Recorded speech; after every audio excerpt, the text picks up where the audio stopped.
Olá, está começando mais um programa Câmera Aberta e hoje vamos falar de mobilidade, vamos falar do trânsito de João Pessoa, as perspectivas, o que tem mudado, campanha, enfim. Vamos entrevistar o superintendente da CEMOB, o doutor Nilton Pereira. Seja bem-vindo, tudo bom? Boa tarde, Gilson. Obrigado. Prazer tê-lo aqui, viu? Igual. Mudou aí a nomenclatura, iniciou com STP antigamente, depois ST-Trans e agora CEMOB, Superintendência de Mobilidade Urbana. Isso, nessa mudança não foi simplesmente uma mudança de nome nem de estrutura organizacional. A gente está mudando a forma de encarar esses problemas que a gente encontra nas nossas ruas, né? Não lidando simplesmente com o trânsito, com congestamentos pontuais, mas tentando resolver os problemas de mobilidade da população, não os problemas de trânsito. Quer dizer, não só a mobilidade do veículo, mas também do transeunte, né? A prioridade não é a mobilidade do veículo, é a mobilidade da pessoa. Da pessoa. Né? Cidadão, a gente está, nesses planos que a gente vem desenvolvendo, buscando formas de atender às necessidades de deslocamentos das pessoas, que pode ou não ser com automóvel, mas certamente o automóvel não vai ser o meio de transporte prioritário para atender essa mobilidade. E essa mobilidade piora quando chega aquela hora, as horas, né, do rush. Meio-dia, sair do trabalho de 4 da tarde, 5, 6, 7, já é um absurdo, né? Pois é, por que isso, a hora do rush? Né? Porque a gente vive a gente que vive no espaço urbano, a gente tem os hábitos bem definidos, horário de começo de trabalho e de escola, e de fim também. Então, praticamente coincide, né? Então, você tem todo mundo saindo de uma vez só, né? Então, se todo mundo tentar sair de carro, claro que as ruas não vão caber, porque tem muito carro aqui para o tamanho das cidades, né? E daí a questão da mobilidade entra exatamente aí. Eu não vou tentar resolver os problemas da via para tentar facilitar esse escoamento exagerado de veículos. Eu vou dotar a cidade com um sistema de transporte que possa atender as necessidades de deslocamento, como você falou, casa para o trabalho, casa para a escola, e outra forma que não seja necessariamente um automóvel. E aí entra pesadamente os investimentos no setor do transporte público. Superintendente, é hora de dar já um choque técnico nesse trânsito de João Pessoa, com atitudes fortes? Grande, mas não se, é por isso que a gente está apostando bastante no plano de mobilidade que nós fizemos e submetemos ao Ministério das Cidades, porque não é com intervenções pontuais que você vai resolver os problemas que tem na Epitácio Pessoa, na área central, na Beira-Rio, no Cuidado das Árvores. A gente tem que oferecer, que dotar a cidade com a estrutura que atenda às necessidades de deslocamento das pessoas, mas que também não seja necessariamente o automóvel. Uma opção de qualidade que seduza o usuário do automóvel a deixar o carro em casa, né?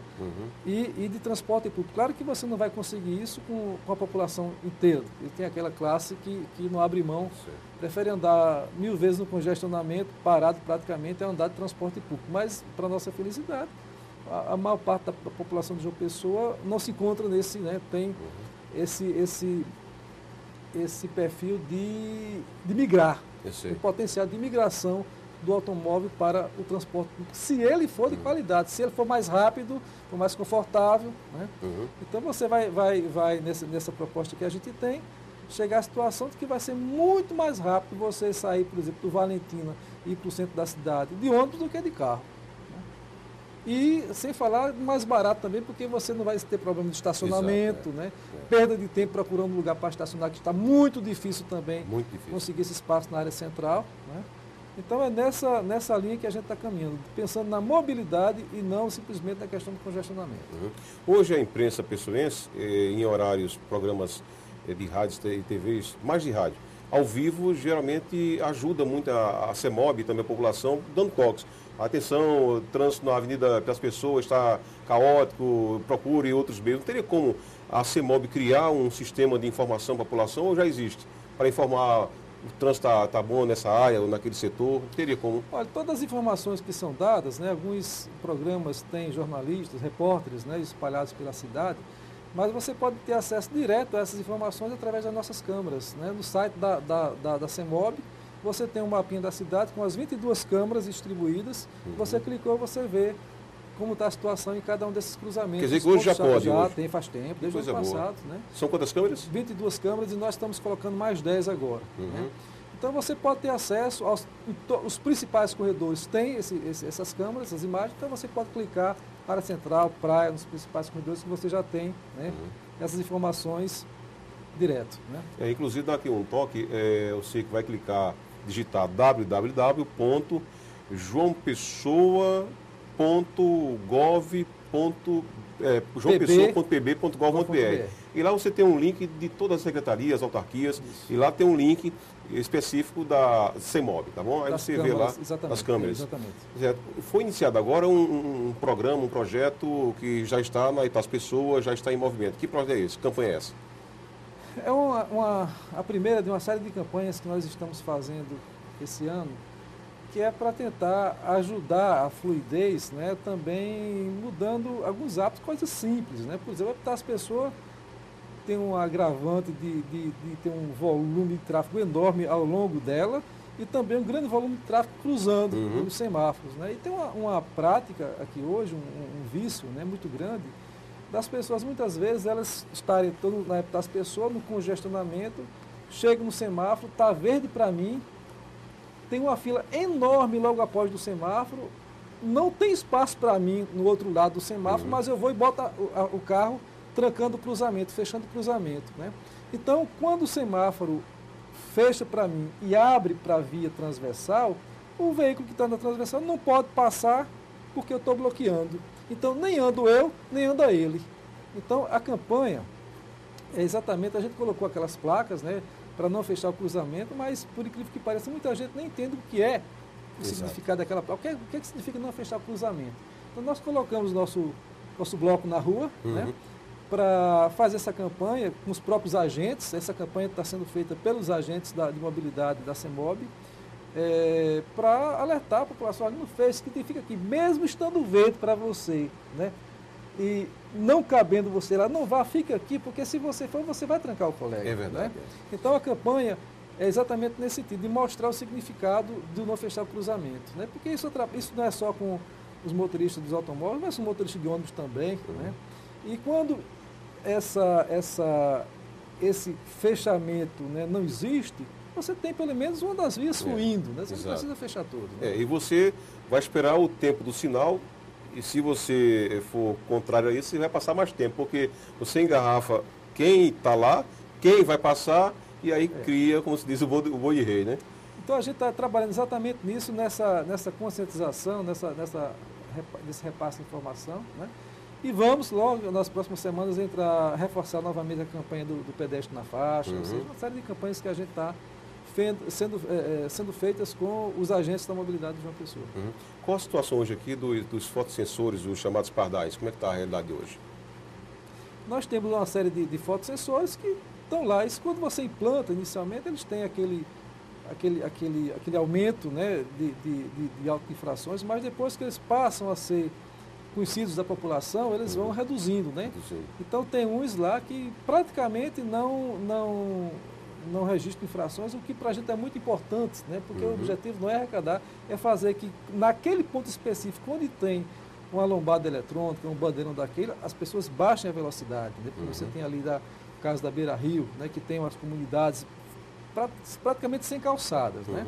Então ali é fundamental você ter a redução da velocidade. Então não interessa, podia estar até sem nenhum tipo de registro de infração. O que a gente quer é a velocidade baixa. Por que não bota o quebra-mola? Simples, né? Porque o quebra-mola causa um desconforto. E nos corredores de transporte a gente não costuma colocar, porque ao invés de 40 por hora, você vai a 0. Né? Então os ônibus acabam sendo prejudicados também. Né? Além do desconforto de subir e descer e tal. Né? E você perde completamente o tempo dos sinais, né? Isso. Do tempo dos sinais, né? Da onda verde, exato. É verdade. Doutor Newton, antigamente, passado bem recente, a gente escutava muito, até como profissional de comunicação, de rádio também, e alertava, olha, as pessoas está congestionada, evite as pessoas vá para as laterais paralelas. Mas hoje, as paralelas estão sobrecarregadas. Aquela que vem da praia via Mandacaru, que é a Tancredo Neves, né? Tancredo Neves. Ou também a paralela das pessoas que você pega ali na igreja Santa Júlia. Né? Enfim, todas elas estão carregadas. Como evitar isso aí agora? Bem, Tem que ser agora paralela da paralela agora, né? Paralela da paralela. Se você imaginar, por exemplo, antes você tinha pela as pessoas, não, eu vou pela Beira-Rio, está congestionado. Então eu vou pela via, aquela entre a Beira-Rio e a das pessoas, que é aquela da espaço, está congestionada também, né? Por que isso? Porque a gente tem a frota de João Pessoa, né, de veículos, todo tipo de veículo, cresce a uma taxa de 10% ao ano. Cresceu nos últimos 5 anos, 10% ao ano. Né? A população de João Pessoa cresce 2% ao ano. Ou seja, a frota de veículos cresce 5 vezes mais do que a população. Significa dizer que para cada pessoa que nasce em João Pessoa, 5 veículos entram em circulação. Então, e a cidade, as vias, a parte construída, né, não pode ser modificada assim para atender esse crescimento. Paliativo também chamado, não, né? Buraco sem fundo. Né? Você não adianta você mudar as vias, aumentar, porque a quantidade de carros que está surgindo é muito maior do que a capacidade da cidade de se moldar para isso. Então, isso está acontecendo aqui em todos os países emergentes, né? Porque o poder aquisitivo está melhorando e as pessoas estão realizando aquele sonho de consumo que é ter um automóvel. Né? Um ou dois, né? Um ou dois, exato. Né? Então, tem o que é salutar, que é importante a gente estar melhorando o nível de renda, né? Mas a gente tem que ter em mente, tem que ter consciência de que não dá para todo mundo sair de carro. É muito importante você ter seu carro, fantástico, tá, interessante, bom, mas tem que ter em mente que não dá para todo mundo sair de carro, a cidade simplesmente não suporta. Daí vem a necessidade da gente dotar a cidade com um sistema de transporte que seja uma alternativa para quem não quer ir de carro. Se eu não quero passar por esse congestionamento, eu quero ir mais rápido, então eu vou ter que, eu teria uma opção de qualidade, no transporte público para tranquilamente fazer isso, transporte seguro, rápido, né? Eficiente, pontual, que é isso que a população quer. São Paulo, me parece que foi São Paulo, foi Rio de Janeiro, fez um decreto aí, uma lei, para evitar o uso de transportes pesados, como por exemplo, descarregamento de produtos no horário comercial. Isso aqui, uma pessoa, isso já existe ou não?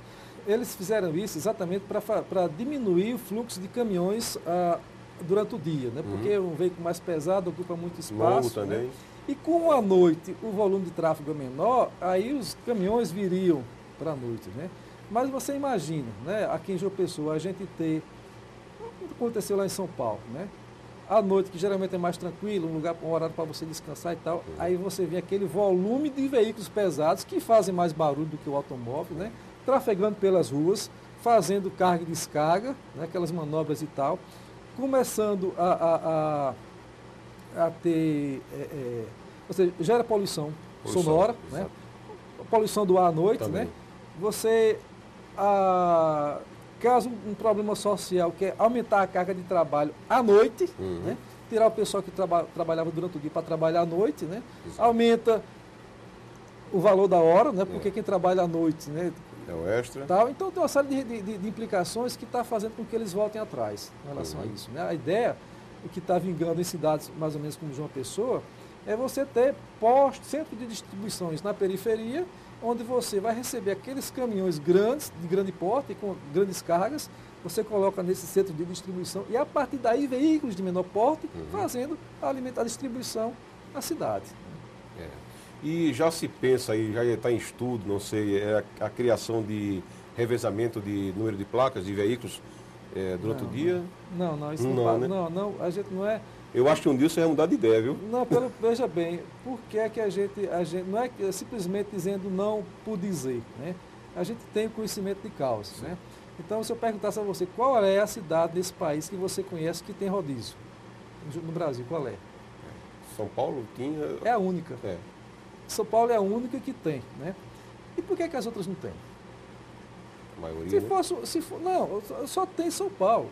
Se fosse uma medida que isso tinha que ser feito, toda a cidade teria o maior prazer, maior satisfação em imitar, em copiar. Exemplos bons a gente tem que copiar. Né? Isso é sagrado, né? O que aconteceu com São Paulo? São Paulo implantou o rodízio não foi para diminuir o congestionamento, foi para diminuir a poluição do ar na área central.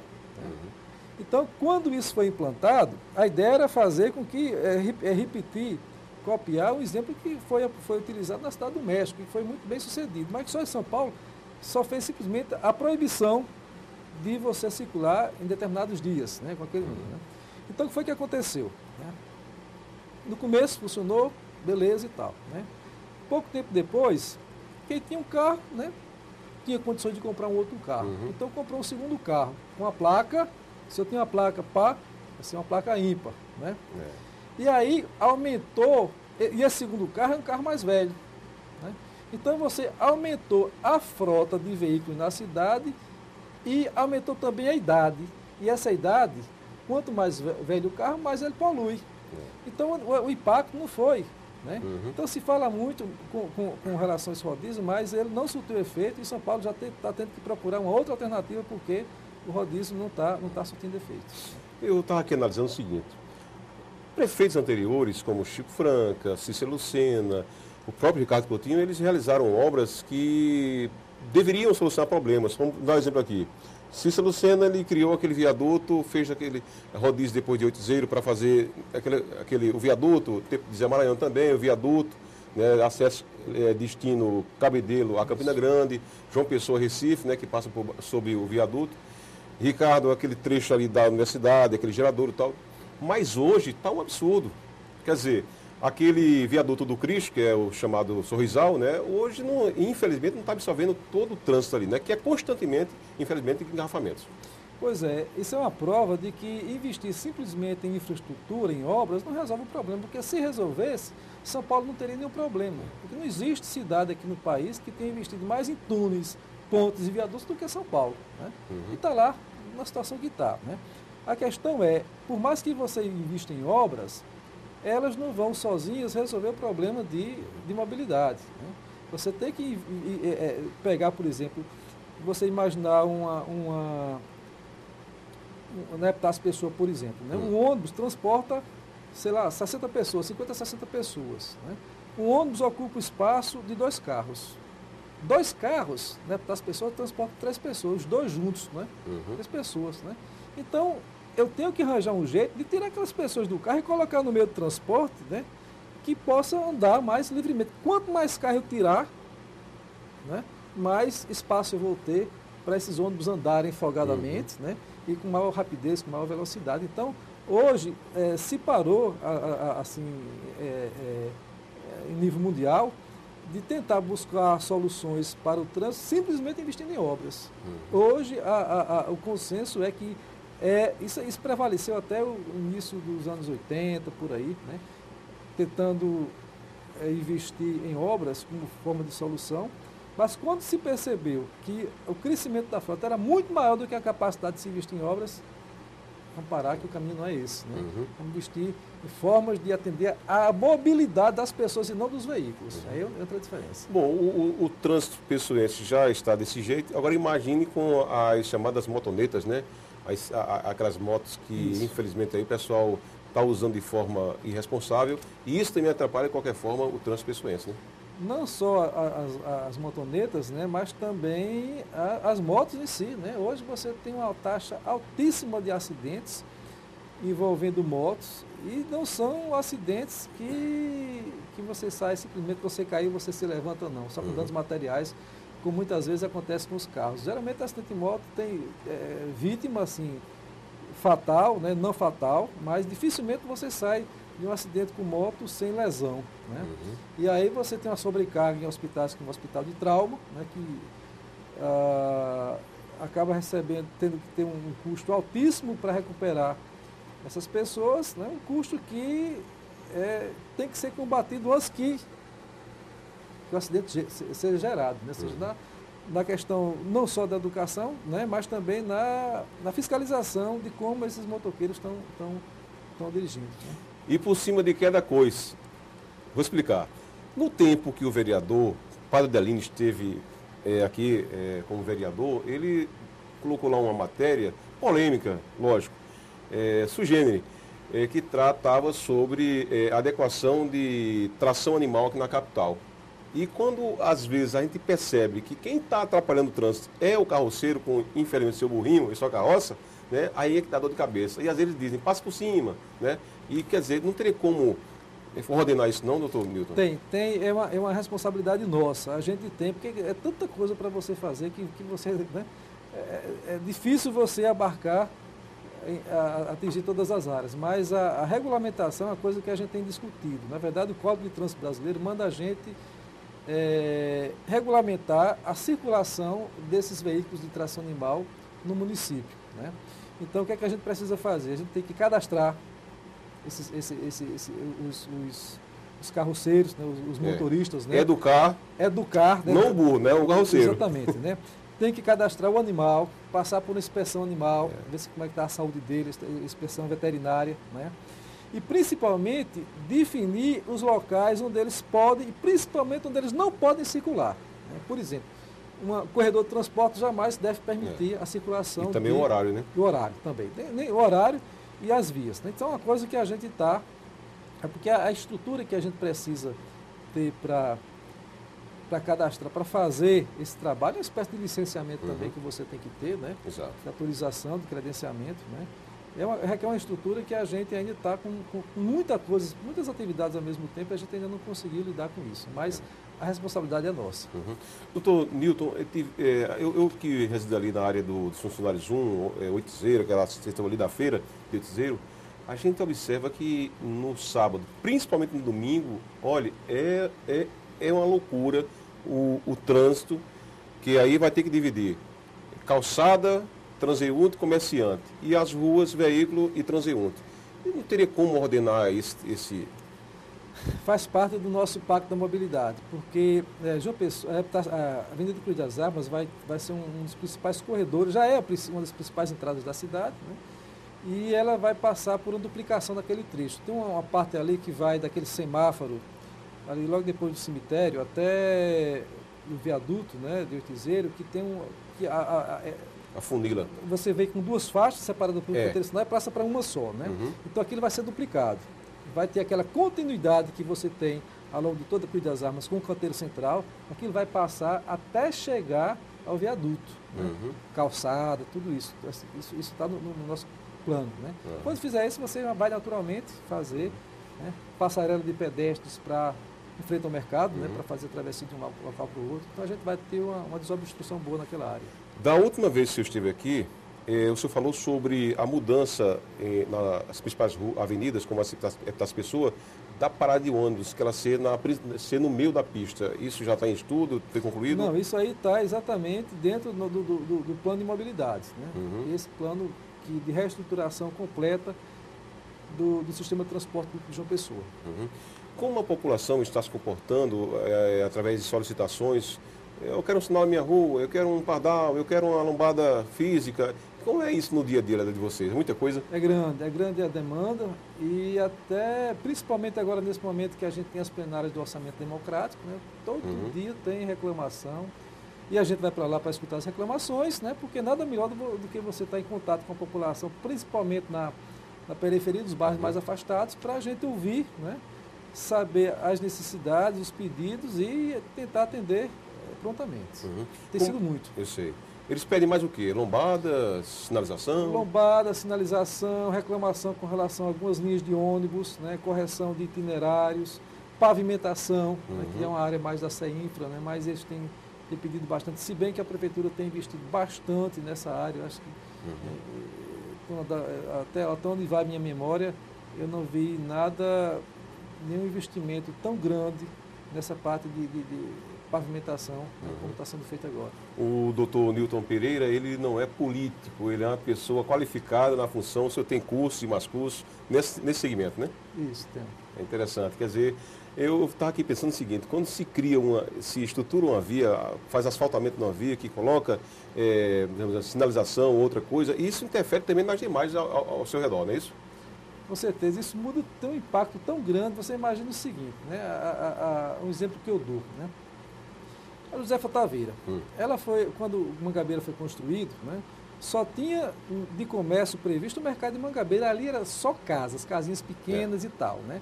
Então foi feito Mangabeira 1, 2, 3 e tal, e a via principal ficou sendo aquela, né? Então, inicialmente só tinha residências. Aí você tem parada de ônibus, né? Parada de ônibus geralmente com o passar do tempo o camarada bota um fiteiro, depois vira uma bodeguinha e tal. Então, o comerciante geralmente se instala onde tem muita gente passando. Então vem farmácia, vem padaria e tal. Então, gradativamente, com o fluxo de pessoas, né, passando naquela rua, ônibus, veículos, e surgimento do Valentina, que atrai... o tráfego, o trânsito, sem sombra de dúvida, foi o responsável pela modificação das características de uma ocupação essencialmente residencial para comercial. Hoje você pode ir do Girador de Mangabeira até o final da José Fatabeira, que você não vai encontrar uma residência ali, é só comércio. Absolutamente, a gente já fez essa pesquisa na universidade, só comércio. Né? A gente observa no comércio algumas pessoas que querem divulgar o seu comércio e às vezes expor produtos e colocam na parte externa do prédio, usando as calçadas. Até que ponto vai a autoridade do agente, o amarelinho, de ordenar isso, o trânsito, isso ele tem a autoridade de chegar e dizer, olha, por favor, dá para você tirar isso daqui e botar lá para dentro? Ele tem essa autoridade de fazer isso? Não, ele pode até orientar, mas acontece que a responsabilidade disso mesmo é da SEDURB. SEDURB, né? É a Secretaria de Desenvolvimento Urbano, que tem como uma das responsabilidades assegurar que aquele espaço urbano seja garantido, né, para o seu devido fim, calçada do pedestre. Então, isso aconteceu muito acontece ainda na José Fataveira, né? Mas houve um trabalho muito forte da SEDURB naquela primeira parte ali, onde a gente proibiu estacionar, e houve uma desobstrução boa. Né? Claro que tem que ter uma fiscalização permanente, porque o ser humano é assim, você tirou a fiscalização, ele volta. É verdade, é verdade. Tipo de ser humano. Se falava muito na limpeza do Rio Jaguaribe e em seguida fazer uma via expressa ali. O senhor acredita nesse sonho, nessa realidade? Está sendo feita. Está sendo feita, né? Está sendo feita. Graças a Deus. Está sendo feita no Parque do Vale do Jaguaribe. Né? O projeto que sai lá da BR. Né? Exato. Boa Esperança. Né? Não sei se você já chegou a visitar aquela obra. Eu conheço aquela área ali.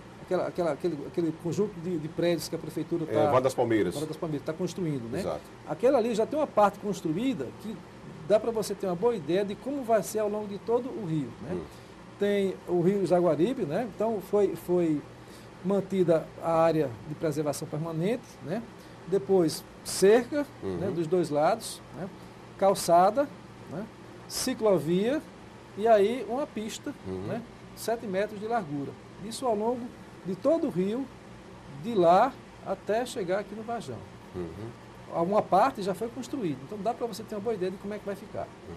No passado, quem perturbava um pouco o trânsito de uma pessoa eram os ônibus intermunicipais, porque passavam sempre naquele trajeto. Era muito usado ali aquele trecho do Bairro Novaes, parece que é Santo Stanislau, e às vezes pela ponte Rio Sanhoá, aquela subida, certo? Hoje não existe mais isso, porque foi adequado, certo? Alguém ali falou, sugeriu de colocar o terminal rodoviário. Lógico, você não tem esse poder, né? Mas alguém chegou para dizer que seria bom o terminal rodoviário nas Três Lagoas, naquele espaço ali, porque ali vai para Recife, Campina Grande, Natal. Chegou alguém para dizer isso? Olha, Gilson, já, várias pessoas já sugeriram no Almedão também, ali perto do Almedão, naquela área, né? Muito grande. Mas o terminal de João Pessoa, por incrível que pareça, é extremamente bem localizado.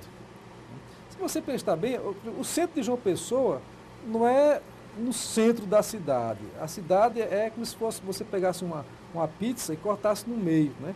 O centro de João Pessoa está ali, né? Porque do outro lado já é Bahia, exato, o rio separa, né? E nossa rodoviária, você tem um acesso muito fácil a ela pelo acesso oeste. Venha de Recife, de Campina Grande, Natal, você chegou no acesso oeste, desceu, você passa por uma via que não tem nada construído ao seu redor, desobstruída, né? Então, rapidamente você chega à rodoviária. E na rodoviária, você tem terminal de integração colado. Você tem as linhas de transporte intermunicipal ao lado. Você tem o trem ao lado. Né? Então, é tão oportuna e rara essa junção que no plano de mobilidade que nós concebemos para João Pessoa, nós projetamos um grande terminal de integração ao lado, tem um terreno grande ali ao lado da rodoviária. Pronto. O terminal de integração vai ser ali. Naquele terminal colado com a rodoviária vai ter o terminal, a integração urbana das linhas de João Pessoa, vai ter a integração das linhas intermunicipais, Cabedelo, Bahia, Santa Rita, Conde e tal, né? E uma passarela interligando ao trem. Então tudo isso interligado, ou seja, você pode sair, pegar um ônibus, o trem de Cabedelo, chegar em João Pessoa, pegar uma passarela, descendo terminal, pegar ou pegar uma linha de ônibus para ir para Mangabeira, por exemplo. Tudo isso integrado, como a gente tem essa integração aqui hoje. E se tivesse levado a sério o projeto, me parece que foi Dom Pedro II, foi Pedro I que esteve no Rio São João, né? Liberou, me parece que verbas, alguma coisa nesse sentido aí. Né? Ali também seria um ponto alternativo via barcos, né? Não foi tão longe não, foi Epitácio Pessoa. Foi Epitácio Pessoa, que é um caso bem interessante, né? Que ele liberou verbas para a construção desse porto e, pelo menos os relatos que a gente, né, tem visto, é que eram enviadas para ele fotos de um porto que estava sendo construído em Belém, né? O brasileiro está aí. E ele ficou bastante frustrado com essa condição da verdade. Né? É verdade. E alguma outra campanha, além da faixa de pedestre, além dessa de mobilização, alguma outra para conscientizar até o motorista também? A gente tem essa campanha da faixa do pedestre, do cruzamento, a faixa do pedestre que vai começar nas próximas semanas. E a gente está estudando uma para atacar fortemente o motociclista. Porque porque são vidas que a gente tem que eleger as prioridades. Né? Se você olhar hoje, o problema é só congestionamento? Congestionamento é grande, mas o problema que tem causado uma preocupação muito grande tem sido os motociclistas. A gente vai ter que investir numa campanha pesada, não só a campanha de conscientização contra a imprudência, mas também na fiscalização. A ciclovia hoje, ou as ciclovias existentes de João Pessoa, são bem usadas hoje na capital? Olha, a quantidade de ciclovias, ou a rede cicloviária que a gente tem hoje, ela é muito pequena para a demanda que existe. Até nisso também, né? Também, porque nós temos uma população que tem um nível de renda que não dá para usar o transporte público, então prefere usar a bicicleta. Né?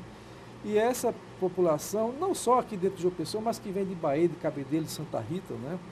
Vem disputando espaço com automóvel, né? Pau a pau, ou seja, tem aquela rua lá com 7 metros, né? Mão dupla, o camarada vai, né? Então nós temos um projeto já bem concebido de uma rede cicloviária. Né? Isso foi até fruto de debate na semana passada aqui na Câmara, né? Mas a gente está fazendo isso com recursos próprios. Então, dos 118 quilômetros que nós temos planejados, né? Nós já fizemos 30. Estamos agora terminando mais 5 quilômetros no Valentina, na principal do Valentina e no conjunto Nova Mangabeira. E toda via que a gente for implantando agora, fazendo recapeamento, tendo a possibilidade, a gente vai colocar. Né? Mas o mais importante não é simplesmente assegurar o espaço na ciclovia, é tentar mudar um pouco a cabeça do motorista, né? Para que ele tenha em mente que a bicicleta é um veículo igual ao dele, né? Pode mudar de tamanho, de potência e tal, mas tem o mesmo direito, é uma pessoa que está sendo transportada lá. Né? Então, para que ele tenha essa cautela, na hora de se aproximar de um ciclista, manter um pouco a distância, né, no tal, né? Esse respeito que tem que ter quando se vive em sociedade. Doutor Nilton, muito obrigado pelos esclarecimentos e sucesso lá na CEMOB. Eu que agradeço, será uma satisfação estar aqui sempre que for convidado. Ok, a você nosso muito obrigado também e até a próxima.